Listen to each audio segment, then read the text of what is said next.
안녕하세요. 일신사입니다. 저희 채널에는 신박한 사연들이 많이 있으니 많은 분들의 구독 부탁드립니다.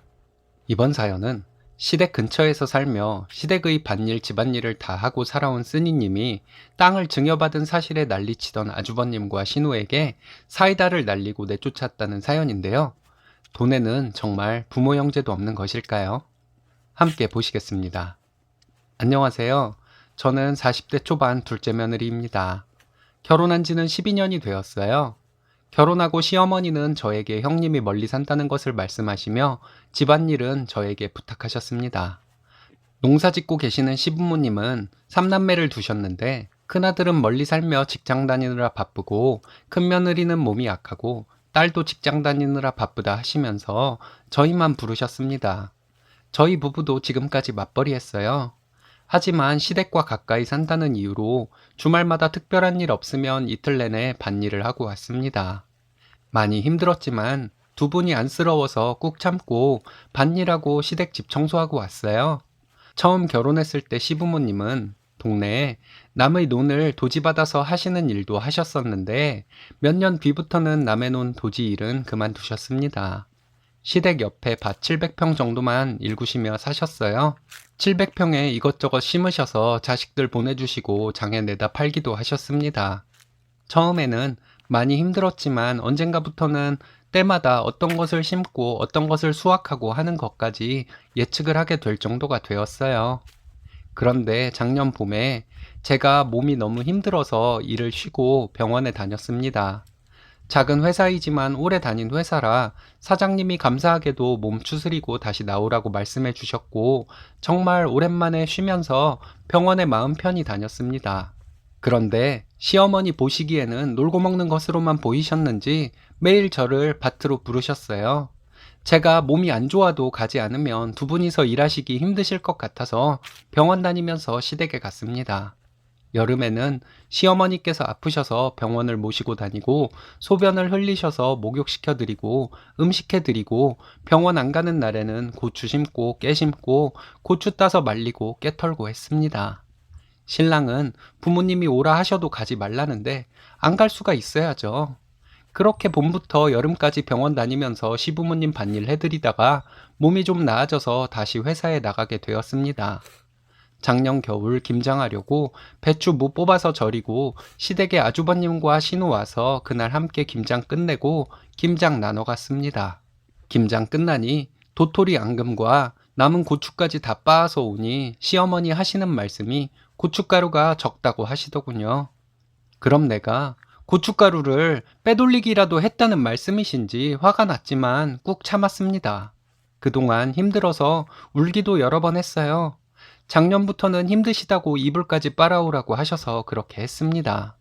신랑은 자기 형과 누나네는 전화도 제대로 안 하는데 저보고 왜 시댁에 가냐고 하며 주중에 어머님이 부르셔도 가지 말고 주말에도 신랑 혼자 갈 것이니 따라오지 말고 병원이나 잘 다니라고 했지만 어디 그렇게 할 수가 있어야죠. 그래서 그냥 열심히 시댁에 갔습니다. 시댁에 가는 것이 습관이 되어서 일이 없는 겨울에도 2주에 한 번씩은 주말에 시부모님 찾아뵈었어요. 그러던 중 작년 연말에 시부모님께서 저희에게 땅을 증여해 가라는 말씀을 하셨습니다. 시댁 밭 중에서 150평 정도가 길이 나서 수용이 되는데 그 보상금으로 증여세를 내고 밭을 증여해 가라는 말씀이셨죠. 자식돌이는 전혀 안 하는 아주버님이지만 자기가 장남이라고 집과 땅은 전부 본인 거라던 아주버님이 가만히 있지 않을 것 같다는 생각부터 들었습니다. 시누이도 사실을 알게 되면 가만히 있지는 않을 것 같았고요. 시부모님의 말씀이 하도 엄청나서 신랑이 형과 누나랑은 얘기가 된 것이냐고 물어봤는데 아무한테도 얘기하지 말고 일단은 증여를 해가라고 시부모님이 말씀하시더라고요.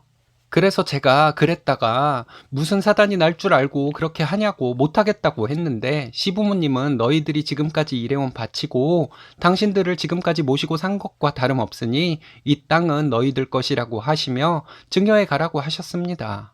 형제들에게는 증여 다 하고 나서 나중에 시부모님이 얘기할 것이라고 하시길래 저는 그냥 시부모님 가여워서 일 도와드린 것 뿐이니 아주버님과 형님에게 얘기가 되면 그때 증여를 해달라고 말씀드렸어요. 시아버지는 저보고 참 순진하기도 하다면서 걔들이 니들 주라고 할 거면 내가 말없이 증여해 가라고 하겠냐 하시며 잔소리 말고 증여해 가라고 하셨습니다. 그리고 아주버님과 신우에게는 집을 나눠 가지라고 하면 된다고 하셨어요. 증여세까지 내주신다며 증여해 가라고 하시니 참 감사한 마음이었습니다. 몸도 힘든데 밭일 하라고 부르실 때는 원망도 했었는데 시부모님은 마음속으로 제가 고생한 것을 다 생각하고 계셨구나 하는 생각에 눈물이 나더라고요. 제가 말씀만도 고맙다고 하며 울었더니 시아버지께서 신랑에게 세무사 찾아가서 증여세 알아보고 일을 진행하라고 했습니다. 그리고 신랑이 세무사와 법무사를 찾아다니면서 증여를 받았어요.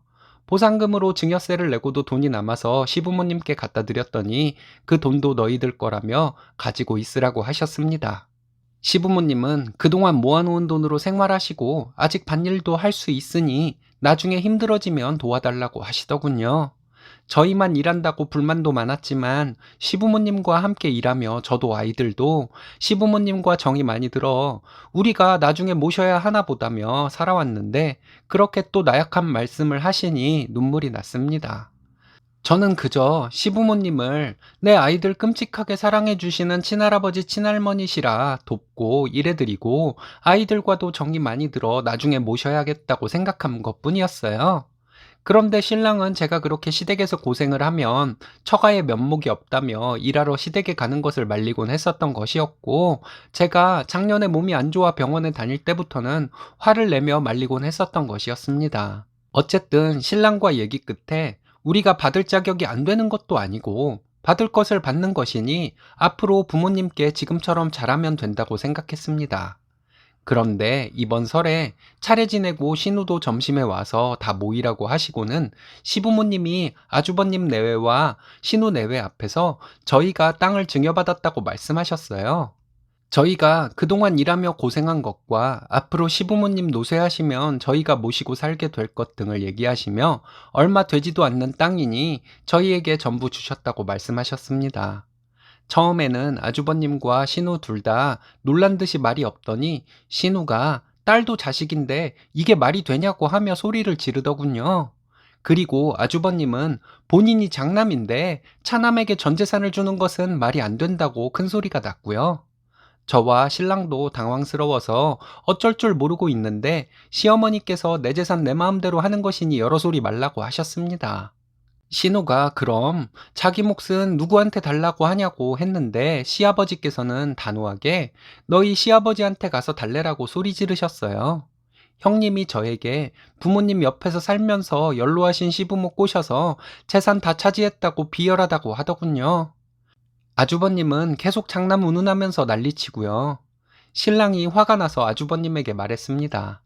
장남이 집안일 다 하고 살았던 옛날에 장남이 어렵게 살면 제사 못 지낼까봐 장남에게 재산을 많이 주었던 것인데 우리가 장남 역할 다 했으니 우리가 받는 것이 당연한 것 아니겠냐고요.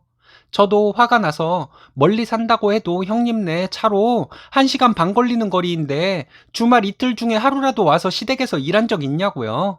아무것도 한 것이 없으면서 장남이라고 재산을 받아야 하면 세상에 그런 불공평은 없을 것이라고 했습니다. 그리고 재산 증여받으면서 아주버님과 신우네에게 미안하게 생각했는데 이제부터는 당당해져야겠다고 했습니다. 형님은 소송 어쩌고 하더라고요. 우리가 부모님과 어떻게 살았는지 동네 사람들이 다 아는데 소송으로 뭐가 될 것이라고 생각하냐고 했습니다. 시아버지는 너희들 생각이 이렇게 제각각인 줄 알았으면 저희에게 땅 증여할 때 집도 증여해 줄 것을 잘못했다고 하시더군요. 시누이가 계속 어머님께 화를 내는데 신랑이 매형에게 마누라 하는 못된 짓을 안 말리고 구경만 하는 것을 보니 처가 재산에 욕심이 참 많았나 보다며 당장 마누라 데리고 나가라고 했습니다. 그랬더니 신우 남편이 신우를 데리고 가더군요. 신우가 가고 나서 아주버님은 시부모님께 너무하시다고 하더니 다시는 여기 안 온다고 하며 갔습니다. 아주버님과 시누이가 어떻게 나올지 몰라 걱정되었지만 그렇게까지 격한 반응을 보이리라고는 생각을 못했어요. 시부모님이 많이 속상해 하실 것 같아서 친정에도 못 가고 눈치 보고 있는데 의외로 시부모님은 여유가 있으시더라고요. 자식도 시집 장가 가면 제 식구들이 생겨서 저러는 것이라며 안 오면 말면 된다고 하시더니 사돈 기다리신다고 저희도 얼른 가라고 하셨습니다. 시부모님께서 의외로 퇴원하셔서 안심하고 친정으로 갔습니다. 사실 저희가 땅 증여받고 아주버님과 신우에게 각각 2천만 원씩 주려고 생각하고 있었습니다. 보상금으로 증여세 내고 남은 돈으로 주려고 했던 것이었는데 아주버님과 시누이가 명절 다음 날부터 신랑에게 전화해서 욕하고 소리를 질러서 신랑도 화가 나 2천만 원씩 주려고 했는데 안 주겠다고 했다고 합니다. 그리고 아버지께서 집을 형과 누나에게 나눠줄 거라고 하셨는데 이왕 부모님 꼬셔서 땅 증여받았다는 누명 쓴 마당에 진짜로 부모님 꼬셔서 집까지 증여받아야겠다고 말해버렸다네요. 저희가 일 다 했고 살림도 해드리고 살았는데 시부모님 재산 받는 것이 잘못된 일인가요? 그리고 나중에라도 저희가 시부모님 모시고 살 것인데요. 시어머니는 전화를 드려보면 별로 걱정도 안 하시는 것 같아요. 시일이 지나면 지들이 다시 오지 않겠냐고 하세요. 안 오면 말지 뭐 하시면서 양심 없는 것들이라고 하셨어요. 어쨌든 고생한 것에 비해 너무 큰 보상을 받은 것 같아 부담스럽기도 하고 땅을 주신 것에 상관없이 마음속으로는 제가 고생하고 있는 것을 시부모님이 알아주고 계셨으니 감사한 마음이 듭니다. 집안 형제끼리 싸운 이야기를 어디 가서 말할 수도 없어 이렇게 사연을 보냅니다. 읽어주셔서 감사합니다. 시부모님께서 참 공정하게 일처리를 하셨네요. 그냥 두고 돌아가셨으면 아주버님과 신우 욕심에 더 큰 싸움 났을 텐데 미리 처리하신 것을 보면 시부모님이 참 지혜로우신 것 같습니다. 효부스니님 고생 많으셨어요. 오늘의 사연은 여기까지입니다. 재밌으셨다면 좋아요, 구독 부탁드려요. 일신사는 여러분들의 사연으로 제작됩니다. 많은 사연 제보 바랍니다. 여러분들의 사연은 아래 메일 주소로 부탁드려요.